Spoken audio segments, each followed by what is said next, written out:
Commerce net achievers, my name is Talvir Singh और स्वागत है सभी का आज के सेशन में। सो एक बार प्लीज मुझे बता दीजिए क्लियर है तो हम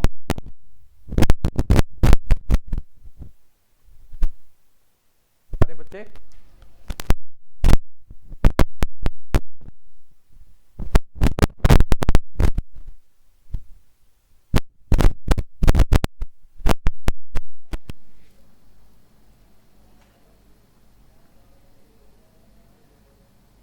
गुड आफ्टरनून जी, सभी को गुड आफ्टरनून। कैसे हो सब लोग? बढ़िया। कैसी चल रही है सब लोगों की प्रिपरेशन?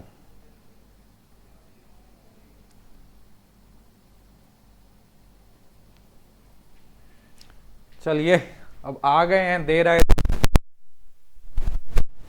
था। अब उसमें आपने क्या किया नहीं मुझे नहीं पता, लेकिन अभी हम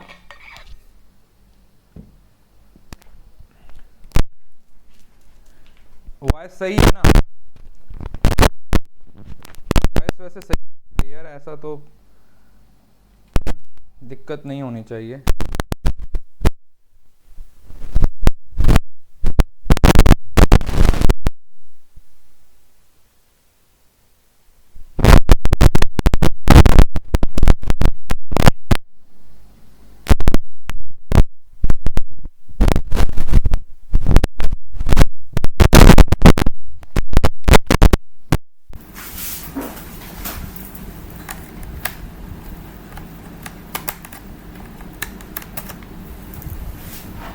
कोई नहीं, हमारे पास एक और सॉल्यूशन है।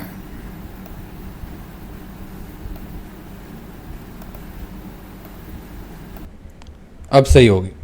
अरे वो माइक मुझे लगता है ना इतने दिन क्लास नहीं ली तो शायद खराब हो गया। अब इससे सही है। चलिए, तो मैं अभी आप लोगों के लिए जो जो पोर्शन हमारा रह गया था, देखो मैथ वाला पोर्शन, जो रीजनिंग वाला पोर्शन है ना,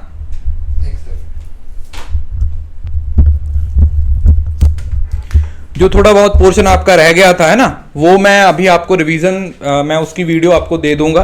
जैसे ब्लड रिलेशन रह गया था, डिस्टेंस एंड डायरेक्शन रह गया था, 2-3 टॉपिक रह गए हैं वो, और उसके साथ साथ और भी बहुत सारी चीजें अभी करेंगे। तो अभी मैं आप लोगों के लिए आज लेके आया हूं टीचिंग के क्वेश्चन। उससे पहले जो बच्चे एनरोल करना चाहते हैं नेक्स्ट बैच के लिए, उनके लिए ऑफर चल रहा है। JRF 100 यूज करके आप पेपर 1, पेपर 2 कॉमर्स और पेपर 1-2 का कॉम्बो है वो ले सकते हो। इसके अंदर सब कुछ आप लोगों को मिल जाएगा। तो हमारा पंचरत्न 3.0 1, 2 और दोनों का कॉम्बिनेशन है वो चल रहा है। तो आज इसका ऑफर खत्म हो जाएगा, तो जो बच्चे ज्वाइन करना चाहते हैं वो कर सकते हैं।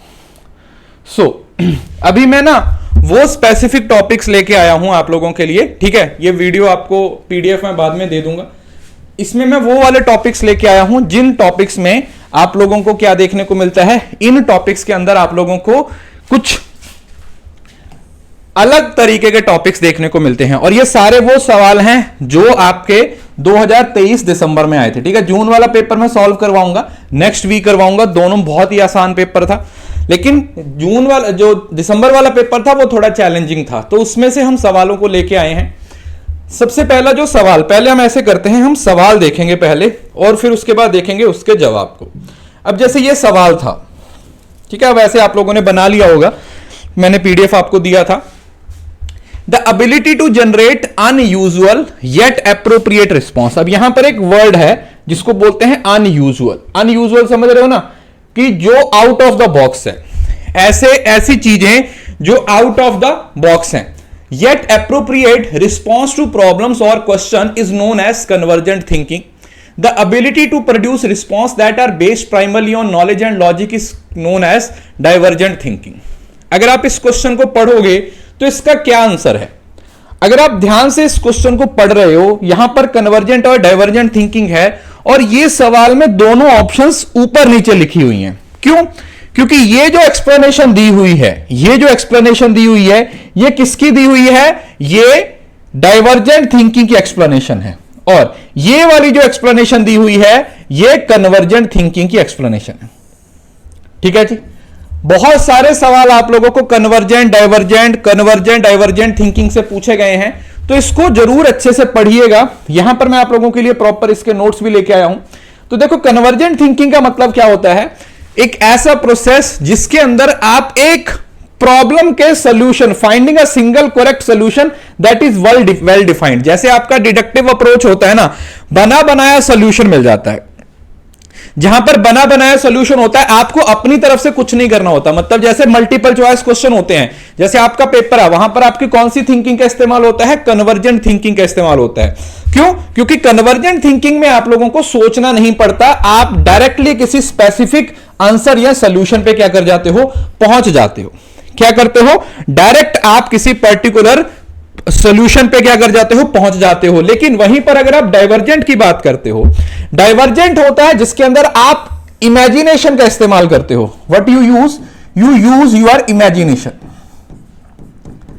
आप किसका इस्तेमाल करते हो?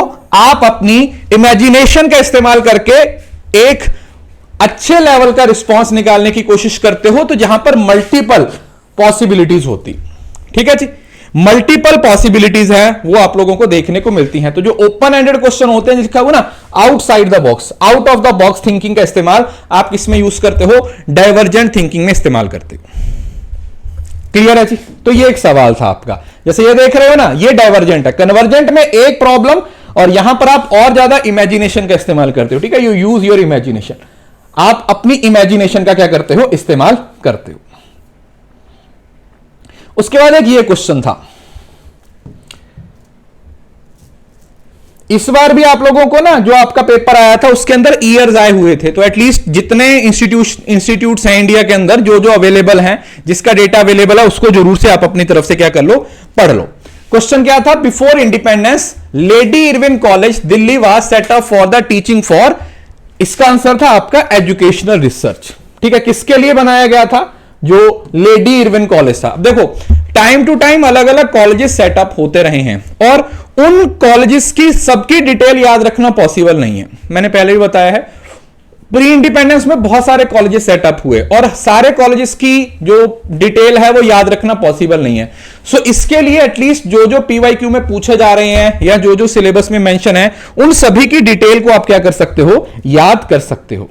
अब ये यहां पर इसकी डिटेल है। लेडी इरविन कॉलेज है, it is a premier institute known for focus on education and research in the field of home science. हो सकता है आप लोगों को ये वाला सवाल पूछ ले, अगली बार वो आपसे पूछे कि इसमें कौन से सब्जेक्ट को टारगेट किया गया है। एजुकेशनल रिसर्च तो पता चल गया, लेकिन एजुकेशनल रिसर्च के साथ साथ होम साइंस की बात की जा रही है। सो ये कब एस्टेब्लिश किया गया था? देखो यहां पर डेट आ गया इसका 1932 में। जो उस टाइम पे हमारे वाइसराय थे, उनकी जो वाइफ थी Lady Dorothy Irwin, with the aim of promoting the study of home science.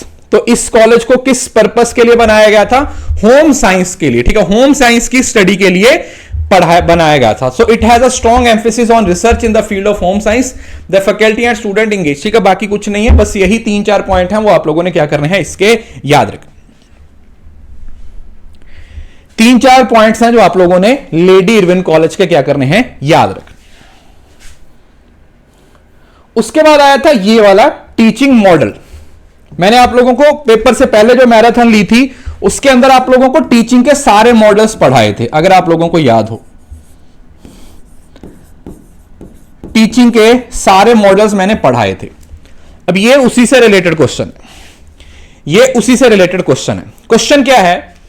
Karl Roger बंदे का नाम है, क्या नाम है? Carl Roger.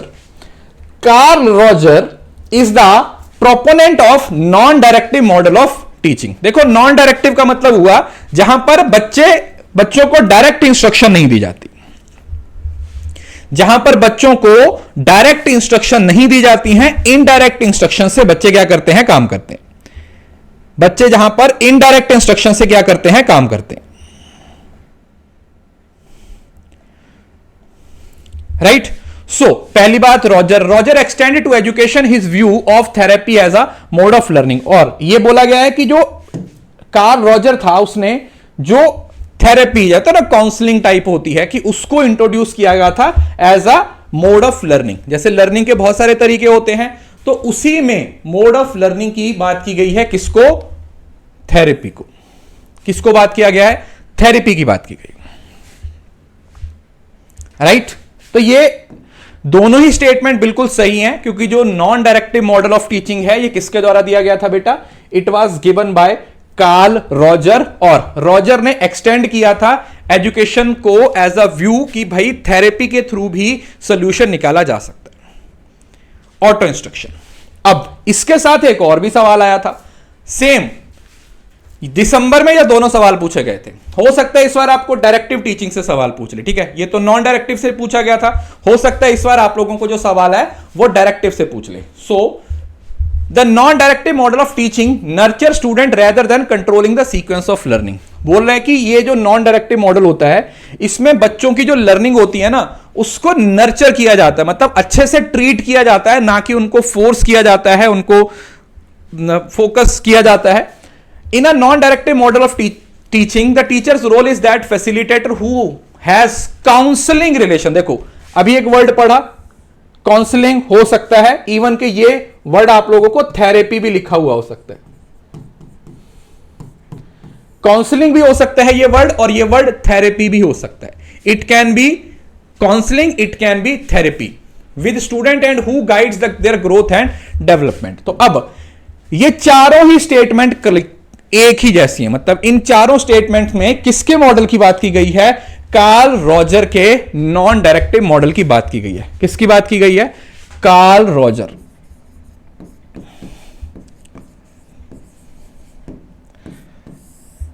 कार्ल रॉजर का नॉन डायरेक्टिव मॉडल।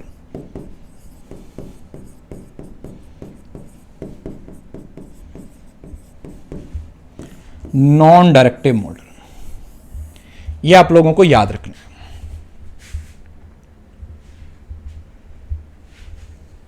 ठीक है जी, किसी को इस बात में कोई दिक्कत?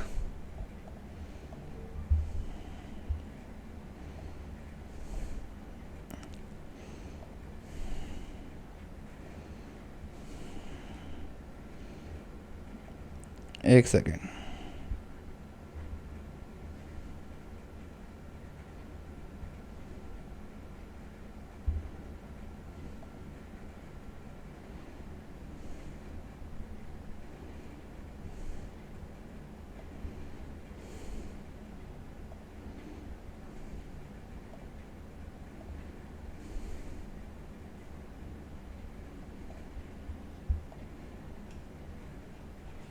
चलिए ठीक है जी। अच्छा, इसकी एक्सप्लेनेशन पीछे है, यहां पर है, ये है आप लोगों का नॉन डायरेक्टिव टीचिंग मॉडल। तो इसके कुछ प्रिंसिपल्स हैं, ठीक है, ये कंटेंट मैं पूरा लेके आया हूं आप लोगों के लिए। The term non directive model, पहले तो बंदे का नाम याद रखना है, Carl Roger, generally refers to an approach और model where emphasis on allowing individual to explore and express. की ये बात बोली गई है कि जहां पर इंडिविजुअल्स को एक्सप्लोर और एक्सप्रेस करने का मौका दिया जाता है विदाउट एक्सटर्नल गाइडेंस और इंटरवेंशन, कि भाई बाहरी जो इंटरवेंशन है उससे बाहर रखा जाता है, बाहरी एक्सटर्नल इंटरवेंशन है उससे क्या किया जाता है? बाहर रखा जाता है। One notable application of non directive modelling is the field of counselling. ये देखो, काउंसलिंग वर्ड और थेरेपी वर्ड याद रखना है, जिसके अंदर ये कार्ल रॉजर का मॉडल एग्जिस्ट करता है। राइट, कार्ल रॉजर को किसके साथ याद रखना है आपने? कार्ल रॉजर को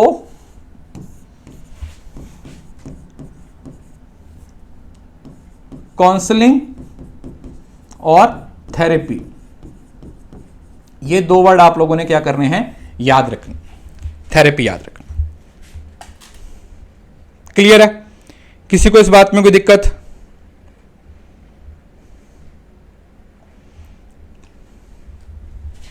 यस। अब इसके प्रिंसिपल हैं। पहला तो अनकंडीशनल पॉजिटिव रिगार्ड, इसका मतलब teacher create an accepting and supporting atmosphere where student feel valued and respective regardless of their opinion and actions. मतलब कि टीचर के लिए ये इंपॉर्टेंट है कि वो क्लास में इस तरीके का एनवायरनमेंट क्रिएट करेगा, वो क्लास में इस तरीके का एनवायरनमेंट क्रिएट करेगा कि बच्चे उसके पास पढ़ना चाहेंगे, बच्चे उसके पास रहना चाहेंगे। एम्पैथी, एम्पैथी का मतलब क्या होता है? अंडरस्टैंड, दूसरों को अंडरस्टैंड करना, समझना।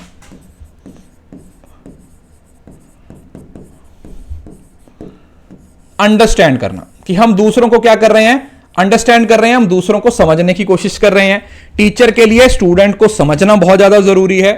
Next, genuine and authenticity. Teachers are encouraged to be genuine and authentic in their interaction with student, creating an environment of a trust. ठीक, तो ये इसकी एक्सप्लेनेशन है, बिल्कुल बेसिक है, नॉन डायरेक्टिव मॉडल, कुछ भी नहीं है जो इसमें आप लोगों को कंफ्यूज करेगा.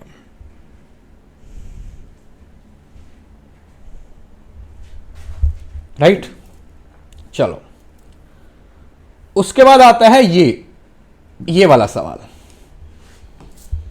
सवाल क्या है? In round robin cooperative learning strategy. देखो नाम कैसा है, round robin cooperative learning strategy. Student work together to achieve a common goal और कंप्लीट अ टास्क. देखो कुछ चीजें ऐसी होती हैं बेटा, कुछ चीजें ऐसी होती हैं जो नाम से ही क्लियर हो जाती हैं. अब अगर आप ध्यान से देखते हो तो कोऑपरेटिव लर्निंग स्ट्रेटेजी की बात हो रही है, CLS, कोऑपरेटिव लर्निंग स्ट्रेटेजी. कौन सी? Cooperative learning strategy. तो इसका पर्पस होता है कि सारे लोग, सारे बच्चे मिलके एक कॉमन गोल, एक कॉमन टास्क को कंप्लीट करने की कोशिश करेंगे. सेकंड स्टेटमेंट बोल रहा है, in group investigation cooperative learning strategy student take turn sharing their ideas, thoughts and solution within their group. कि अगर एक group investigation cooperative strategy learning होगा, मतलब एक ग्रुप में बच्चे रह के सीख रहे हैं, तो वो क्या करेंगे? वो क्या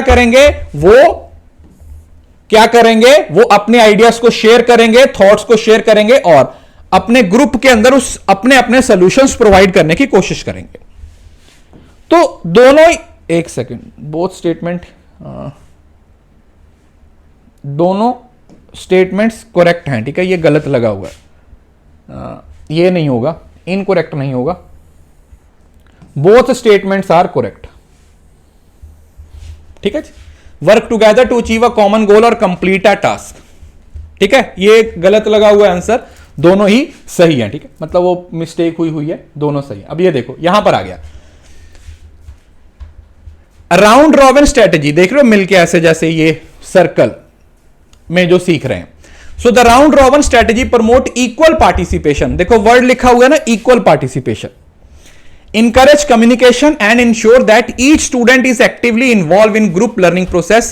It is a versatile strategy that can be adopted for various subjects and topics. बोला कि ये एक ऐसी स्ट्रेटेजी है जिसको आप अलग अलग सब्जेक्ट्स के लिए और अलग अलग टॉपिक्स के लिए अडॉप्ट कर सकते हो. सर जी उल्टा है. उल्टा कहां पे है? गलत लिखा हुआ है क्या? एक second. Work together to common goal और a complete task. In group investigation group takes turn sharing their ideas. एक सेकेंड, उल्टा तो नहीं है लग रहा. एक second. It is a brainstorming when students are around a table like other brainstorming students and data. However there is equal participation as well as multiple discussion taking place. Opposite लिखा हुआ है क्या? रुको. अच्छा, हाँ, मेरे से ही mistake हुआ. अच्छा, मैं वर्ड नहीं पढ़ा, एक वर्ड नहीं पढ़ा. ये वाला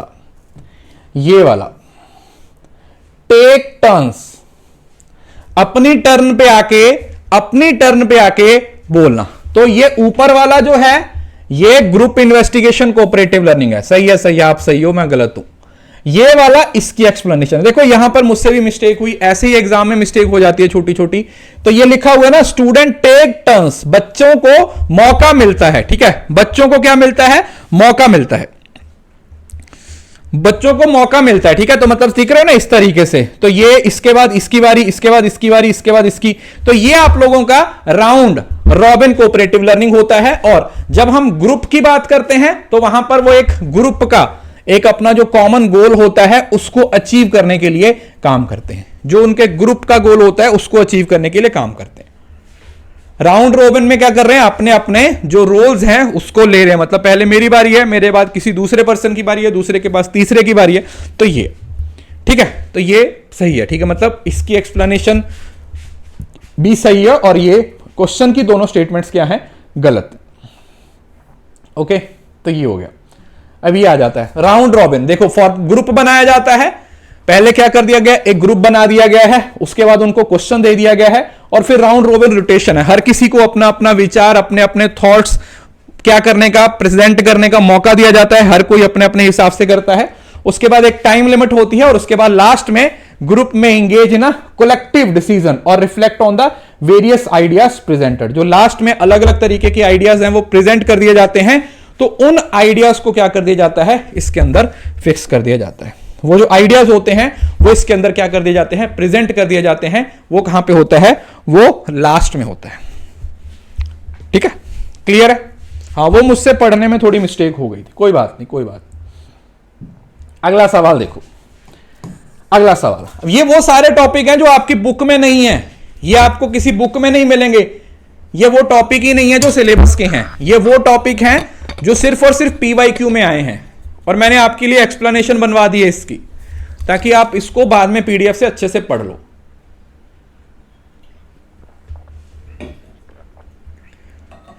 अगला क्वेश्चन,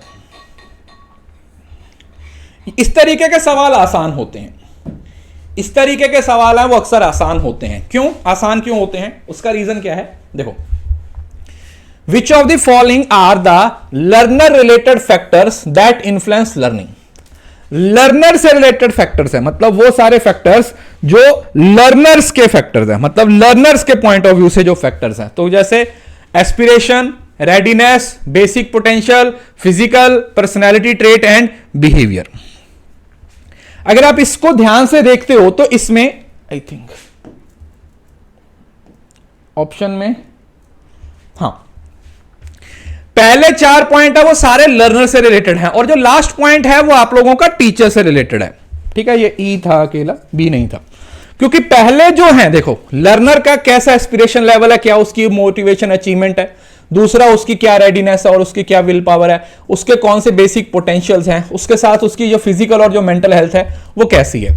तो ये तो बेसिक है ना, ये तो बेसिक है, ये तो बेसिक है। तो लास्ट जो पॉइंट है उसने एक सिर्फ, देखो यहां पर ना बच्चे जल्दबाजी में ना ऐसे personality and behaviour of teacher पढ़ने की जगह लर्नर ही पढ़ देते कि लर्नर की है, तो ये अपने आप क्या हो जाएगा, गलत हो जाएगा। तो ई डिलीट किया, ई डिलीट किया और ई डिलीट किया, तो ये हो जाएगा हमारा। ठीक है, तो यहां पर इसकी एक्सप्लेनेशन भी आपको ऐसे मिल जाएगी। ये देखो, उसकी प्रायर नॉलेज मैटर करती है, उसका मोटिवेशन, उसका learning style, cognitive development, individual, ये पढ़ लेना अच्छे से, ये PYQ से ही निकाले हुए हैं सारे पॉइंट। उसका इमोशनल स्टेट, उसकी सेल्फ एफिकेसी की वो कितना सेल्फ मोटिवेटेड है किसी काम को करने के लिए, उसका इंटरेस्ट, उसकी अटेंशन और उसका कल्चरल बैकग्राउंड। ठीक है, तो ये सारी चीजें हैं, उसकी वैल्यूज, कम्युनिकेशन स्टाइल्स हैं, ये उसको क्या करता है, इंपैक्ट करता है कि उसका लर्निंग स्टाइल कैसा होगा, वो किस तरीके से सीखेगा, वो किस तरीके से सीखेगा। ठीक है जी, तो ये हो जाएगा। अच्छा, ये वाला क्वेश्चन बड़ा अजीब सा क्वेश्चन पूछा गया था। बोला जब कोई पिन हमारी उंगली में चुभती है तो हम उस पिन को निकाल देते हैं, we withdraw the pin, such kind of behaviour is termed as emotional instinct, reflex action, biological instinct और इंटेलेक्चुअल इंस्टिंक्ट। देखिए ध्यान से समझना, जब कई बार क्या होता है कि जब हम कोई, हमारी बॉडी में ना सबकॉन्शियसली कुछ चीजें होती हैं, जैसे आपका दोस्त आपके सामने ऐसे करता है तो आप अचानक से ऐसे कर लेते हो, चाहे वो कुछ मारे या ना मारे, होता या नहीं होता। कई बार गाड़ी आ रही होती है, आप अचानक से रुक जाते हो। मतलब हमारी बॉडी के बहुत सारे ऐसे रिफ्लेक्सेस हैं जो ऑटोमेटिकली आते हैं, ऑटोमेटिकली आते हैं। कोई चीज ठंडी लगती है, कोई चीज गर्म लगती है, तो ऑटोमेटिकली वो आते हैं। उनको हम क्या बोल देते हैं, वो होती है हमारी प्रतिवर्ती क्रियाएं, मतलब वो नेचुरल हैं, वो सबकॉन्शियसली आती हैं, रिफ्लेक्स एक्शन बोल देते हैं उसको हम क्या बोल देते हैं, रिफ्लेक्स एक्शन। कि वो रिफ्लेक्शंस, मैंने आप लोगों को टीचिंग मॉडल्स में एक ना आई थिंक अनीता हैरो की 8 तरीके की बेसिक रिफ्लेक्शंस के बारे में पढ़ाया था, अगर आपको याद हो। 8 तरीके की बेसिक रिफ्लेक्शंस के बारे में पढ़ाया था, अगर आप लोगों को याद हो, तो ये उसी से रिलेटेड है, बेसिक रिफ्लेक्शन से ही रिलेटेड है। जैसे इसका अगर मैं कंसेप्ट दूं, ये वाला है, देखो पहले पढ़ो, रिफ्लेक्स एक्शन आर इनवॉलंटरली और इंस्टेनियसली रिस्पॉन्स, मतलब समझ रहे हो ना, इनवॉलंटरली और इंस्टेनियसली होते हैं, मतलब इमीडिएटली हो रहे हैं, उसमें आप अपनी तरफ से कुछ नहीं कर रहे हो, ऑटोमेटिकली हो रहे हैं। टू स्टिमुलस, कोई स्टिमुलस आता है तो अचानक से आप उसको करते हो। These action are typically mediated by nerve system and conscious thought, इसको कोई अंदर कोई कॉन्शियस थॉट, क्योंकि देखो आपको भूख लग रही है, आपके दिमाग को पता चलता है क्योंकि पेट से सिग्नल आता है, ठीक है, हम बोलते हैं हमारी आंखें देखती हैं, हमारी आंखें नहीं देखती हैं, हमारा दिमाग देखता है। आंखें नहीं देखती हैं, आंखों को वही दिखता है जो दिमाग दिखाता है। ठीक है, तो वो बेसिक पता ही है आपको बॉडी का स्ट्रक्चर है। जैसे ये देख रहे हो ना फिंगर रिसीवर, अगर यहां पर आग लगी हुई है ना तो अचानक से उसको पीछे खींचेगा, क्योंकि यहां से सिग्नल कहां पे जा रहा है आप लोगों का, ये जो नर्व सिस्टम है, ठीक है, जो आपका मेंटल सिस्टम है, यहां पर क्या जा रहा है, सिग्नल जा रहा है, वो आपको बोला है कि भैया ये ऐसे बाहर निकाल लो, अपने हाथ को बाहर निकालो, इस हाथ को क्या कर दो, बाहर निकाल दो। साइकोमोटर डोमेन बोल सकते हो, बिल्कुल।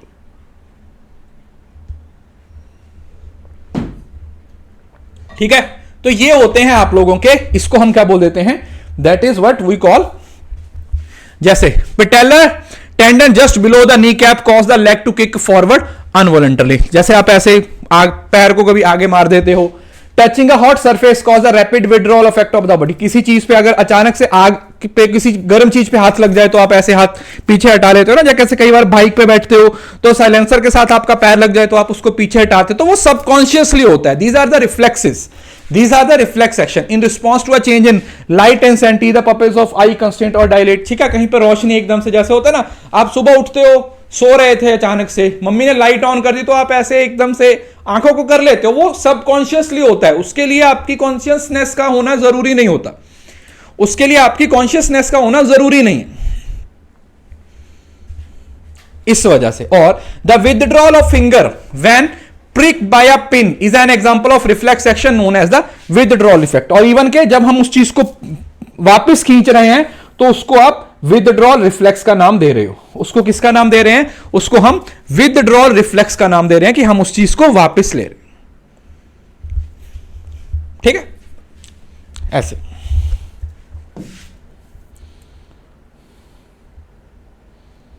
ओके, अभी ये भी एक अच्छा क्वेश्चन था। Which element of cooperative learning talks about sink and swim together? Individual accountability, promote interaction, positive interdependence and group processing। अब ये एक कंसेप्ट है, सिंक एंड, डूबने और तैरने की बात करता है, सिंक एंड स्विम, कि भाई डूबेंगे भी तो एक साथ डूबेंगे और अगर तैरेंगे तो भी एक साथ तैरेंगे। ये एक अप्रोच है सिंक एंड स्विम, कि अगर तैर रहे हैं, क्योंकि सब लोग इकट्ठे होकर चल रहे हैं, मिलकर चल रहे हैं, तो बोल रहा है कि which element of cooperative learning, positive interdependence बताता है, इंडिविजुअल अकाउंटेबिलिटी बताता है, ग्रुप प्रोसेसिंग या फिर प्रमोटिव इंटरेक्शन। ये है आप लोगों का पॉजिटिव इंटर, क्योंकि आप एक दूसरे पे डिपेंड कर रहे हो, सकारात्मक परस्पर निर्भरता। इसका मतलब क्या हुआ, देखो, सिंक और swim set up for success in a cooperative learning setting with positive, the emphasis on collective success। जब हम पॉजिटिव इंटरडिपेंडेंस की बात करते हैं ना, तो इसका मतलब होता है कि सब लोग मिलके एक पॉजिटिव रिजल्ट की तरफ जाएंगे। किसकी तरफ जाएंगे, पॉजिटिव रिजल्ट की तरफ जाएंगे। So the group members are interconnected and their success is tied to working together. Sink और swim implies that a more individualistic approach where individuals are left to their own decision. However, if you introduce positive introduce, it transform the scenario. Positive interdependence is in a sink or swim situation could involve creating an environment where individuals are encouraged to support each other। क्योंकि देख रहे हो ना कि अगर डूबेंगे तो सब डूबेंगे, डूबते को तिनके का सहारा होता है ना, जैसे, तो ये वही चीज है कि पॉजिटिवली इंटरडिपेंडेंस। अगर हम देखो, जैसे आप डूब रहे हो, दूसरा तैर रहा है, तो अगर आपका उसके साथ अच्छा रिलेशन है तो वो आपका हाथ पकड़ के आपको बाहर निकाल लेगा, वो आपका हाथ पकड़ के आपको बाहर निकाल लेगा, लेकिन बशर्ते कि उसके साथ आपके अच्छे रिलेशन है, उसके साथ जो आपके रिश्ते हैं वो अच्छे हैं, आपके साथ जो उसकी बॉन्डिंग है वो बेहतर है। क्लियर है जी? इसलिए so this is what we call sink और स्विम।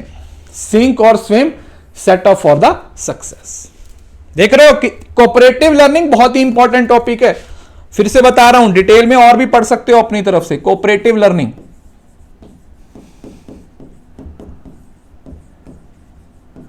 बहुत सारे सवाल पूछे गए हैं कोऑपरेटिव लर्निंग से, और बिल्कुल बेसिक सवाल है, बिल्कुल सिंपल सा टॉपिक है, मतलब कुछ भी ऐसा नहीं है जो आप लोगों को इसमें प्रॉब्लम क्रिएट करेगा। अच्छा, मैंने आप लोगों को ट्रांसफर बताई थी एक, याद है? अगर आप लोगों को याद हो, मैंने आपको ना मैराथन के अंदर 3 तरीके की ट्रांसफर बताई थी। एक पॉजिटिव ट्रांसफर, एक नेगेटिव ट्रांसफर और एक जीरो ट्रांसफर। अब उसी से रिलेटेड कुछ और ट्रांसफर है। अब ये बाकी जो है वो आपने खुद पढ़नी है, लेकिन जो मैं अभी आपको एक पढ़ाने वाला हूं उसको समझो। बोला when students who have learned to type on a typewriter transfer this skills to typing on a computer it is the example of dash learning।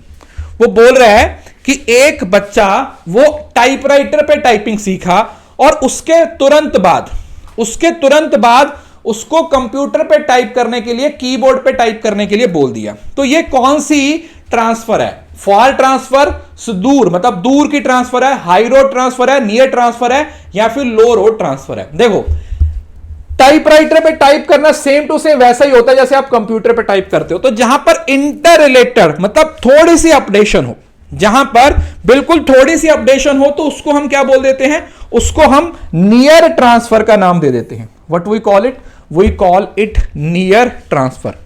इसको कौन सा नाम दे देते हैं? इसको नाम दिया जाता है नियर ट्रांसफर का। नियर ट्रांसफर में मतलब स्थानांतरण के निकट। ये देखो बोला ना, near transfer learning refers to the application of knowledge in one context to a similar और क्लोजली रिलेटेड कॉन्टेक्स्ट। मतलब ऐसे कॉन्टेक्स्ट में अप्लाई कर रहे हो जो या तो एकदम से सिमिलर है या फिर वो कॉन्टेक्स्ट पहले कॉन्टेक्स्ट के साथ मिलता जुलता है। या तो वो एकदम से सिमिलर है या फिर वो पहले कॉन्टेक्स्ट के साथ क्या है बेटा? एकदम से मिलता जुलता है। ठीक है, मिलता जुलता है। So it involve using previously acquired knowledge in a setting that share similarity with the original. Near transfer is contrasted with far transfer which involve applying knowledge in context that may be distinct or similar। अब देखो यहां पर फार transfer का मतलब भी same हो गया।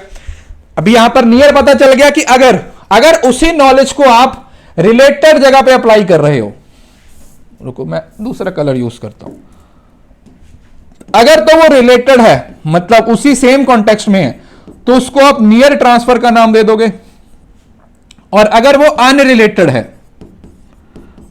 Unrelated है तो उसको आप फॉर ट्रांसफर का नाम दे दोगे।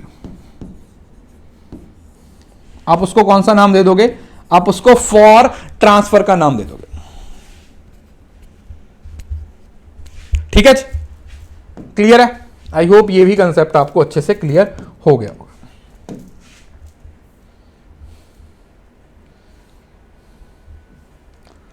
अब ये तो आपका वो है सॉफ्टवेयर है, जैसे विच of the following tools can be used for virtual lab और साइमुलेशंस। अब ये मैंने आप लोगों को पहले ही बताया था कि ये जितने भी नेम आते हैं ना पीवाईक्यू में, जितने भी नेम है जैसे काहूत हुआ, मॉक हुआ, वैकलेट हुआ, प्लोटागैन हुआ, है ना, ये सब किससे रिलेटेड हैं? ये सब आपको खुद से पढ़ने हैं। ठीक है, मैंने यहां पर कंसेप्ट दिया हुआ है, तो आप लोगों को ना ये अपनी तरफ से पढ़ने हैं, और उम्मीद करता हूं आपने पढ़ भी लिए होंगे। फिर भी मैंने देखो 1 सेकंड लगता है इस टॉपिक को जाके सर्च करने में। सो जो PHAT इंटरेक्टिव साइमुलेशन है, इस project developed by University of Colorado that provide free interaction math and science simulations. मतलब कि प्रैक्टिकल तरीके से, समझ रहे हो ना, प्रैक्टिकल तरीके से जो मैथ और साइंस, साइमुलेशन समझ रहे हो ना, जैसे वेस्टिब्यूल ट्रेनिंग होती है। अब साइमुलेशन का मतलब क्या होता है? जैसे साइमुलेशन का मतलब होता है आर्टिफिशियल इन्वायरमेंट तैयार करना। जैसे मैं आपको समझाऊं तो पायलट्स होते हैं, तो पायलट्स जब सीखते हैं जहाज उड़ाना तो ऐसे ही हवा में उड़ जाते हैं क्या? सीधा कि चलो ठीक है दिल कर रहा है आज उड़ने दो, तो उड़ जाते हैं क्या? नहीं, पहले उनको एक साइमुलेटेड इन्वायरमेंट क्रिएट किया जाता है, वहां पर उनको जहाज उड़ाना सिखाया जाता है। जब तक वो उस चीज में एक्सपर्ट नहीं हो जाते हैं तब तक उनको जहाज उड़ाने के लिए मतलब असली आसमान में नहीं भेजा जाता। सो this is nothing, it is a model based learning. ये कौन सी लर्निंग है? It is model based learning. ये कौन सी लर्निंग है? ये मॉडल बेस्ड लर्निंग है। ये आपकी मॉडल बेस्ड लर्निंग है जो किस पे डिपेंड करती है? मॉडल पे। वर्चुअल ट्रेनिंग भी बोल देते हैं इसको। वर्चुअल ट्रेनिंग भी वर्चुअल बोल सकते हो, स्टाइमुलेशन भी बोल सकते हो। वर्चुअल नहीं, वेस्टिब्यूल, साइमुलेटेड।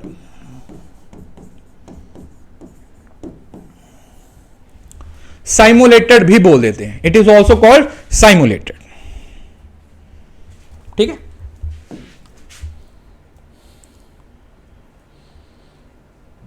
अब ये यहां पर भी कुछ नए कंसेप्ट आए थे. Which learning style involve extent to which student approach learning material in way that help to understand the meaning of material. अब देखो उसने इसके अंदर कुछ कीवर्ड दिए हुए हैं. अब ये 4 तरीके के लर्निंग स्टाइल्स की बात हो रही है. बोला किस शिक्षण शैली में यह शामिल है कि छात्र किस हद तक शिक्षण सामग्री को इस तरह से अपनाते हैं जिससे उन्हें सामग्री के अर्थ को समझने में मदद मिलती है. मतलब एक लेवल, एक हाईएस्ट लेवल तक जाते हो जहां पर आप सीखने के लिए. Which learning involve the extent, एक वो एक्सटेंट उस लेवल तक which student approach learning material in a way that helps them understand the meaning of the material. कि भैया वो मटीरियल का पूरा मीनिंग देखो. अगर आप ध्यान से देखते हो तो यहां पर रिफ्लेक्टिव स्टाइल मीनिंग से रिलेटेड नहीं होगा. दूसरा देखो इंपल्सिव, इसका साथ कोई लेना देना, सरफेस ऊपर ऊपर से होता है. इंपल्स तो मतलब देखो ये एक दूसरे से एक ही ऑप्शन बचता है जिसको आप क्या नाम दे देते हो, that is what we call deep styles. Deep styles की लर्निंग वो है कि हाई, मतलब जितने इन डेप्थ में आप जा सकते हो, किसी भी कॉन्सेप्ट के जितने भी गहराई तक जाके आप उसको सीख सकते हो. लिखा हुआ ना, it is a branch of machine learning which is based on artificial neural network. It is capable of learning complex pattern and relationship with data. In deep learning, we don't need to explicitly program everything. It has become increasingly popular in recent year. और machine learning का वो हिस्सा है जो highest, समझ रहे हो ना, हाईएस्ट एक्सटेंट तक आप लोगों को क्या करने में, सीखने में, समझने में आप लोगों को क्या करता है, हेल्प करता है. अब जो बच्चे रिफ्लेक्शन बोल सकते हैं, देखो मेरे को एक बात समझ लो, रिफ्लेक्ट करना एक डिफरेंट कंसेप्ट है. रिफ्लेक्ट कंसेप्ट अलग है, रिफ्लेक्शन नहीं आएगा. रिफ्लेक्ट करना अंडरस्टैंडिंग से नेक्स्ट की बात हो रही है, यहां पर सिर्फ अंडरस्टैंडिंग की बात हो रही है. अंडरस्टैंडिंग तक डीप स्टाइल से आएगा. अंडरस्टैंडिंग से आगे जाते हो तो फिर शायद उसका आंसर रिफ्लेक्शन हो सकता है. ठीक है, okay. Which of the following is the driving force students commitment, engagement and persistence in self-directed learning? मतलब आप बोलो कि इसमें से कौन सी चीज है जो बच्चों को, which is a driving force for students commitment, engage. देखो इसके अंदर एक वर्ड है, अगर आप इसके अंदर एक वर्ड देखते हो ना तो वर्ड ही आप लोगों को हेल्प करता है. अगर आपको ये वर्ड का मीनिंग पता चल गया, driving force, fixation, motivation, metacognition या असेसमेंट, इसमें से कौन सी फोर्स है. अगर आप देखो इसमें ना आप अलग अलग लॉजिक लगाओगे, इसमें आप अलग अलग लॉजिक लगाने की कोशिश करोगे, लेकिन जो बच्चे इस ड्राइविंग फोर्स वर्ड को पकड़ लिए ना उसका आंसर सही होगा, बाकी बच्चे गलत कर जाएंगे. मैं फिर से बता रहा हूं, जो ड्राइविंग फोर्स वर्ड को पकड़ लेंगे ना उनका आंसर तो सही आ जाएगा, उनका आंसर तो सही आ जाएगा. लेकिन जो बाकी के वर्ड कमिटमेंट, इंगेजमेंट और जो परसिस्टेंस से जुड़ जाएंगे ना, फिर वो कहीं ना कहीं गलत कर देंगे, वो सवाल को गलत कर देंगे.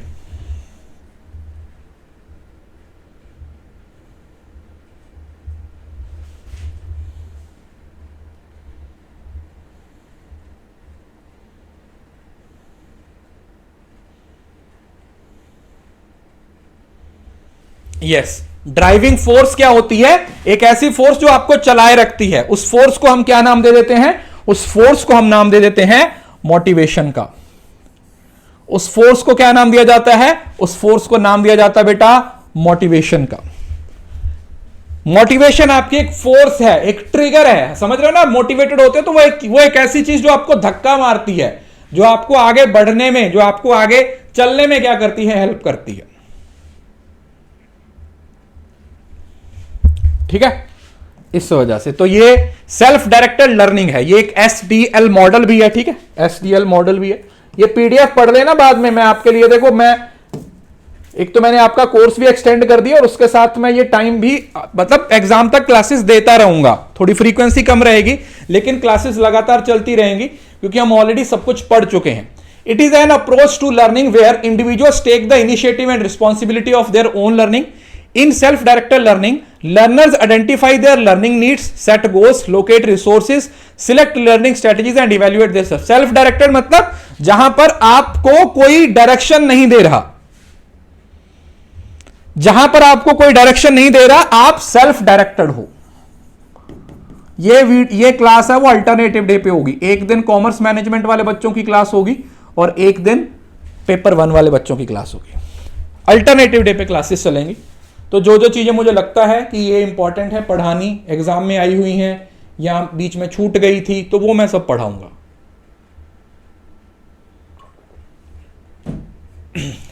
जुलाई के बाद एंड में, मतलब जुलाई के लास्ट वीक के बाद फिर लगातार हम मैराथन्स भी लेंगे, ठीक है। फिर मैराथन्स भी लेंगे 4-4, 5-5 घंटे की।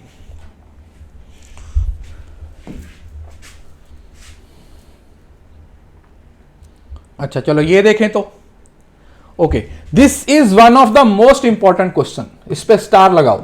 पहले मुझे इसका उत्तर बताओ और फिर मैं आपको समझाता हूं। बोला जो सेल्फ डायरेक्टेड लर्निंग है, एसडीएल, जो अभी बताया ना एसडीएल, सेल्फ डायरेक्टेड लर्निंग जो है, जो आपकी एसडीएल है, कौन सी लर्निंग है? जो आपकी एसडीएल है, सेल्फ डायरेक्टेड लर्निंग है। मेटाकॉग्निशन नॉलेज इंक्लूड, उसके अंदर जो मेटाकॉग्निशन नॉलेज होती है उसके अंदर कौन कौन सी टाइप है वो आती है।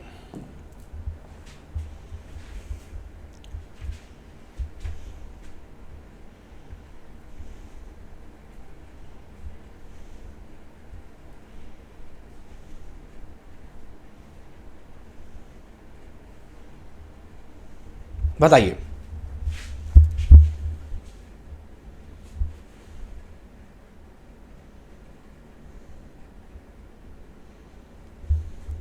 ये आपने पढ़ा होगा वैसे। तो इसमें हमारे पास ए बी सी आता है, 3 जो टाइप्स हैं वो आता है। अब इसमें देखो ये है, ये कॉग्निटिव, जो कॉग्निटिव या मेटा कॉग्निटिव बोल सकते हो। तो वैसे ये कॉग्निटिव, ये यहां पर वर्ड मेटा कॉग्निटिव वैसे गलत है, यहां पर वर्ड कॉग्निटिव होना चाहिए था, ठीक है, ये मेटा नहीं होना चाहिए था। This is basically cognitive, but चलो कोई बात नहीं, आपके लिए टॉपिक तैयार करना जरूरी है। तो ये 3 टाइप्स होती हैं, देखो FCP, factual knowledge, contextual knowledge और प्रोसीजरल नॉलेज।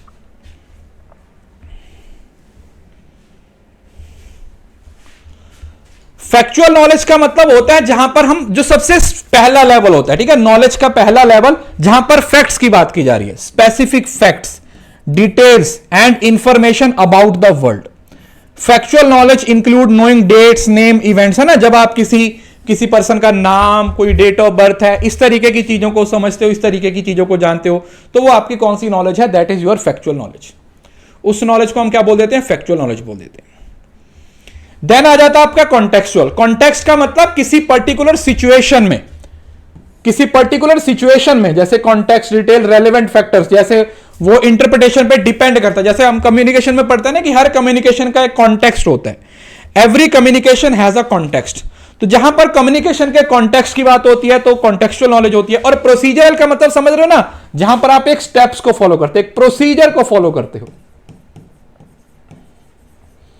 किसको फॉलो करते हो? जहां पर आप एक प्रोसीजर को फॉलो करते हो, एक सीक्वेंस को फॉलो करते हो,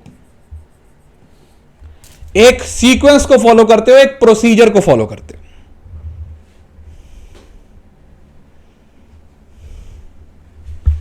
एक सिस्टम को फॉलो करते हो, एक प्रोसीजर है वो फॉलो किया जाता है।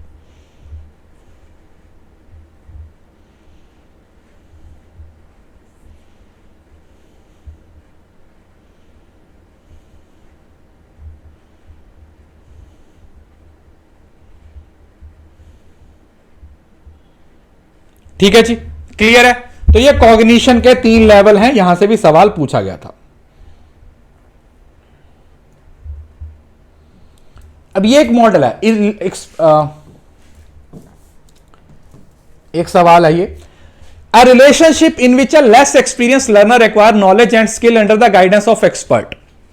बोला कि ऐसा कौन सा मेथड है, ये आपका वैसे मॉडल है, इसको आप एक बार गूगल कर लीजिए। आई थिंक इसमें इसका कंटेंट ऐड नहीं हुआ है, क्योंकि इससे 3 बार सवाल पूछा जा चुका है पहले भी, तो दोबारा भी पूछा जा सकता है। बोला कि एक ऐसा तरीका बताओ, एक ऐसे मेथड का नाम बताओ, अ लेस एक्सपीरियंस लर्नर, जहां पर एक एक्सपीरियंस है जो कम एक्सपीरियंस है, मतलब जिसको नॉलेज नहीं है, जो अभी सीख रहा है, it is less experience person, जो क्या करता है, जो किसी एक्सपीरियंस पर्सन के अंडर रह के नॉलेज और स्किल्स को लेता है,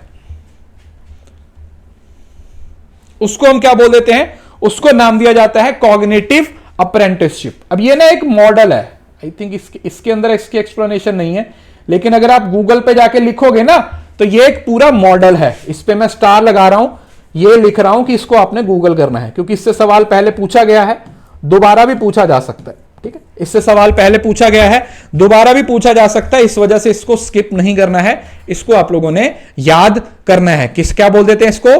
कॉग्निटिव अप्रेंटिसशिप। क्या बोला गया इसको? Cognitive apprenticeship.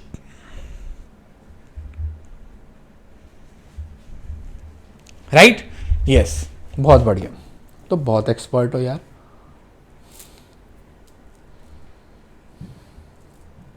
ओके, बोला इसमें से कौन सा माइंड मैपिंग का फायदा नहीं है? देखो, एक होता है कॉन्सेप्ट, हाँ ये मॉडल का नाम है बेटा, एक होता है कॉन्सेप्ट मैप और एक होता है माइंड मैप। देखो, माइंड का मतलब होता है जहां पर माइंड एक ही होता है ना, दिमाग एक ही होता है, जहां पर एक ही कंसेप्ट को एक्सप्लेन किया जाता है उसको माइंड मैप बोल दिया जाता है। और कॉन्सेप्ट मैप में एक से ज्यादा कॉन्सेप्ट भी हो सकते।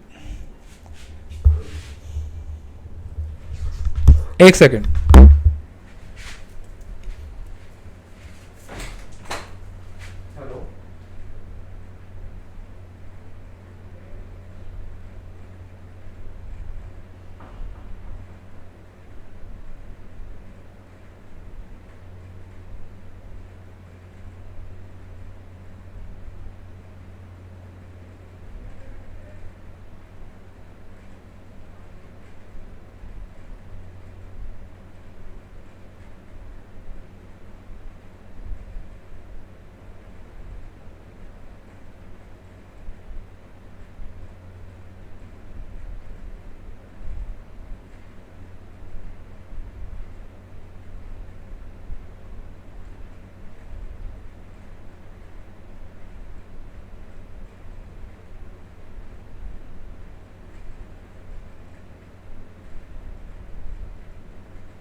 ओके, सो देखो माइंड मैप का मतलब क्या होता है? What is the meaning of mind mapping? Which of the following is not a benefit? तो या तो बेनिफिट को हटा दो। Improving memory retention, yes. Enhance creativity and problem solving, yes. Reduce stress and anxiety. अब ये जो लास्ट है ये तो एक नेगेटिव स्टेटमेंट है, ये पॉजिटिव है, ये पॉजिटिव है, ये पॉजिटिव है। इसमें एक स्टेटमेंट है जो कौन सी है? Which statement is negative? ये नेगेटिव स्टेटमेंट है, ठीक है। हाँ, और I think mind map Tony Buzan के द्वारा ही दिया गया। आई थिंक उसने एक न्यूज वो लिखा था, ये होता है माइंड मैप। इस तरीके से देख रहे हो ना, ये माइंड से आप लोगों ने याद रखना है कि माइंड का मतलब हुआ कि भैया एक ही दिमाग होता है बंदे का, हमारा एक ही दिमाग होता है, और उस एक दिमाग की वजह से एक आइडिया को एक्सप्लेन करने के लिए माइंड मैप का इस्तेमाल किया जाता है।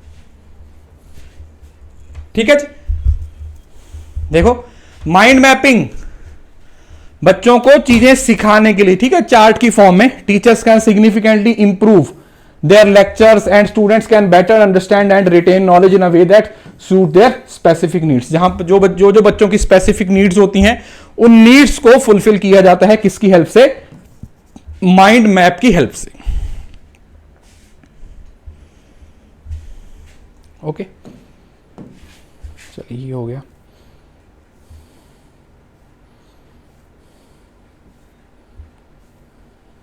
अच्छा, इसके बाद चलो कुछ टॉपिक्स हैं, जैसे एक हार्ड स्किल और सॉफ्ट स्किल है। देखो, दो तरीके के स्किल्स होते हैं, कई सवाल पूछे गए हैं। एक होते हैं हार्ड स्किल्स। हार्ड स्किल्स होते हैं,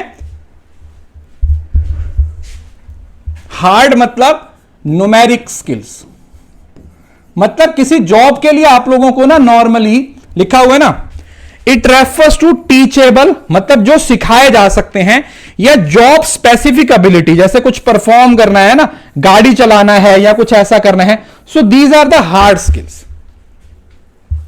लेकिन सॉफ्ट स्किल्स होते हैं इंटरेक्शन से रिलेटेड।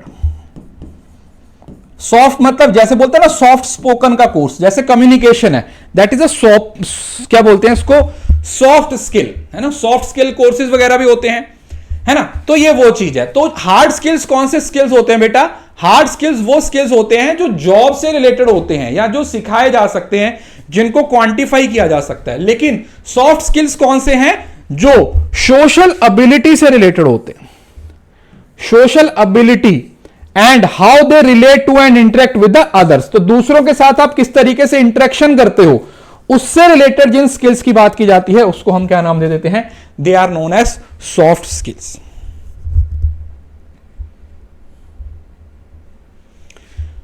तो जैसे कम्युनिकेशन हुआ है ना, कम्युनिकेशन हुआ, कॉन्फ्लिक्ट को रिजॉल्व करना, लीडरशिप, ये क्या है, मतलब जहां पर कोई दूसरा बंदा भी इन्वॉल्व है, सॉफ्ट स्किल समझ रहे हो ना, जहां पर या तो आप किसी को इन्फ्लुएंस करने की कोशिश कर रहे हो या किसी को गाइड करने की कोशिश कर रहे हो, मतलब सोशल स्किल्स को बोल सकते हो आप, बेसिकली जो सोशल स्किल से रिलेटेड है,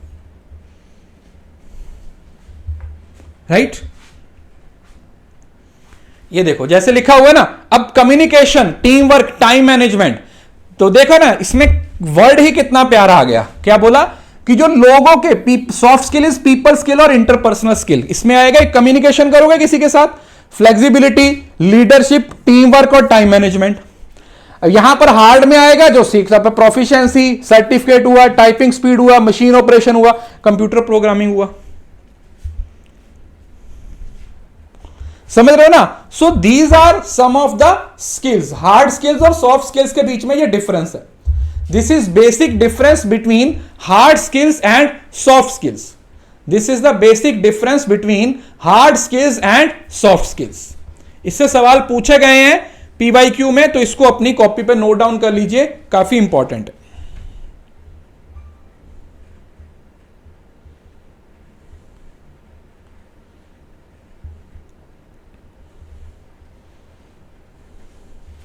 ओके जी, क्लियर है, समझ आ गया ना। अब तो अगर सवाल आया तो बन जाना चाहिए।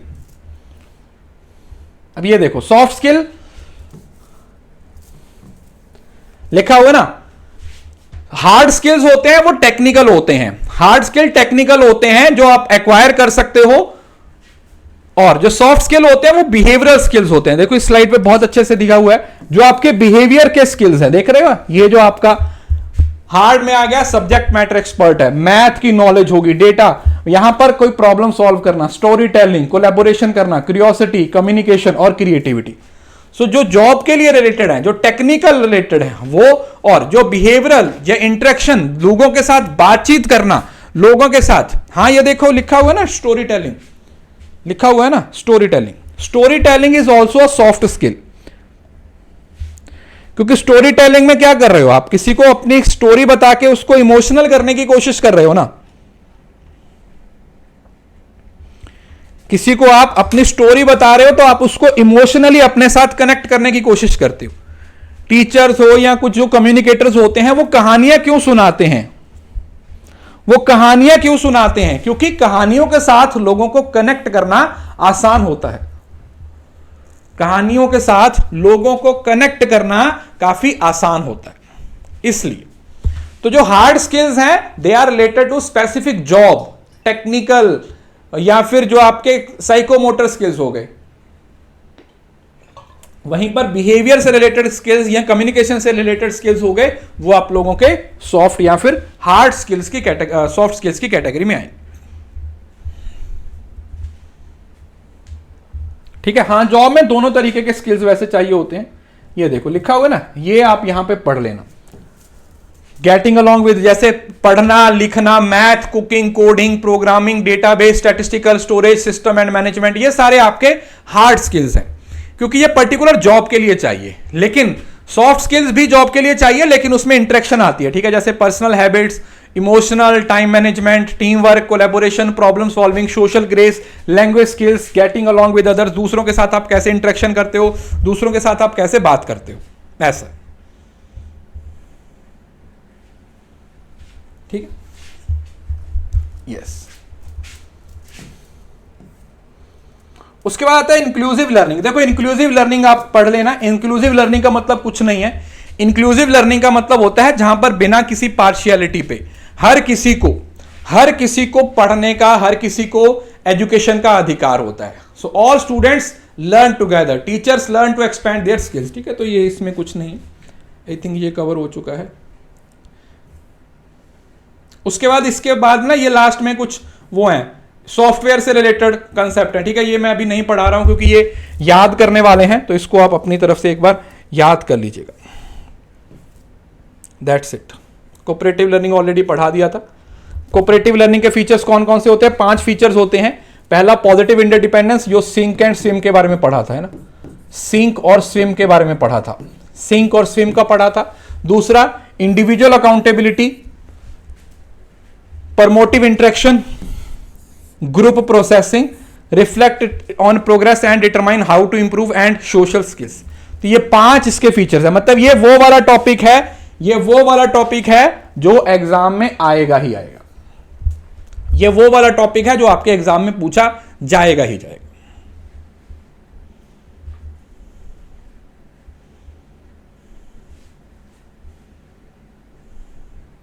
क्लियर है जी? तो इस पीडीएफ को मैं अपलोड कर दूंगा शाम को, अच्छे से पढ़िए। इसके अंदर हमने तकरीबन 15 कॉन्सेप्ट्स, 15-16 कॉन्सेप्ट पढ़े हैं और हमने कोशिश की है कि एकदम बढ़िया तरीके से पढ़ें। तो अगली क्लास में हम ऐसे ही रिसर्च के क्वेश्चन पढ़ेंगे, फिर ऐसे ही कम्युनिकेशन के पढ़ेंगे ना, मोस्ट रिसेंट कंसेप्ट। और जो आपका इस बार के पेपर तो वैसे बिल्कुल टुच्चे से पेपर आए थे, क्या पढ़ाना, बट फिर भी मैं सॉल्व करवाऊंगा। इतना कुछ खास था नहीं उसमें, बहुत ही ज़्यादा आसान था। लेकिन अभी आपका पेपर ऑनलाइन होगा तो थोड़ा सा चैलेंजिंग होगा। तो प्लीज़ ये जो आपके पास 50 दिन है, इसमें अपनी सारी कमियों पे काम करें, ठीक है। इस पे अपनी सारी कमियों पे काम कीजिए, क्योंकि आपको एक अच्छा टाइम मिला है अपने वीक सेक्शन पे काम करने का। इसके बाद नहीं मिलेगा, इसके बाद सीधा दिसंबर में पेपर है, ठीक है जी। चल ठीक है बेटा, thank you so much, bye bye, take care.